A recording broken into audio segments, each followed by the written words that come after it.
على إبراهيم وعلى آل إبراهيم إنك حميد مجيد। এটা আমরা 40 থেকে 45 বছর পরে আসলে এইটার অর্থ আমাদের অধিকাংশ লোকেরই জানা নাই, ঠিক না ভাই? আল্লাহুম্মা সাল্লি আলা মুহাম্মদ, আল্লাহুম্মা হে আল্লাহ সাল্লি আলা মুহাম্মদ, নবীর উপর রহমত বর্ষণ করো, ওয়া আলা আলি মুহাম্মদ, এবং নবীর পরিবার পরিজন তাদের উপর রহমত বর্ষণ করো। কামা সাল্লাইতা, কামা যেমনি ভাবে সাল্লাইতা রহমত বর্ষণ করেছো আলা ইব্রাহিম, ইব্রাহিম আলাইহিস সালাতু ওয়াস সালামের উপর, ওয়া আলা আলি ইব্রাহিম, এবং তার পরিবার পরিজনের উপর যেইভাবে রহমত বর্ষণ করেছো রব আমার নবী আমার নবীর পরিবারের উপরে সেইভাবে রহমত বর্ষণ করে দাও। ইন্নাকা হামিদুম মাজিদ, নিশ্চয়ই তুমি হামিদ, প্রশংসনীয়, সুমহান, তুমি প্রশংসনীয় সুমহান। আল্লাহুম্মা বারিক আলা, আয় রব্বুল আলামিন নবীর উপরে বারিক অর্থাৎ বরকত নাজিল করে দাও, আলা মুহাম্মদ ওয়া আলা আলি মুহাম্মদ, এবং নবীর পরিবার পরিজনের উপরে বরকত নাজিল করে দাও।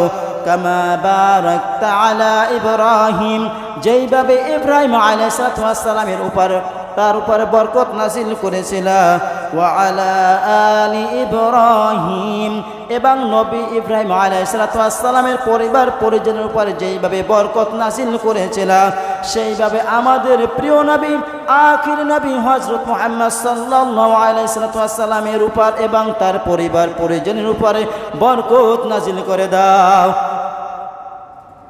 ইন্নাকা হামিদুম মাজিদ, নিশ্চয়ই তুমি প্রশংসনীয় সুমহান। এই দোয়াগুলো নবীর জন্য করি না? কতজনে বুঝে পড়ি বলেন? আপনারা আমার যদি এইগুলোর উপর যদি মনোযোগ থাকে, আমি নবীর জন্য কি বলতেছি, আমার নিজের জন্য কি বলতেছি, সালিহিন নেককার বান্দাদের জন্য কি দোয়া করতেছি, আমি যদি এই দিকে খেয়াল রাখি, শয়তান ওয়াসওয়াসা দেওয়ার মতন কোনো সুযোগ আছে? তার মানে বোঝা গেল আমরা নামাজে কি পড়ি আমরা বুঝি না ভাই। না বুঝে পড়লে এরকমের অবস্থা হবে। ওই যেমন ময়না পাখি না বুঝে জঙ্গলে যাইয়া ঠোকরানোর জন্য সুযোগ করে দিয়েছে, আমরা ওই রকমের না বুঝে পড়ি, এই জন্য শয়তান আমাদেরকে ওয়াসওয়াসা বেশি দেয়। একজনে বুঝছে, মাশাআল্লাহ।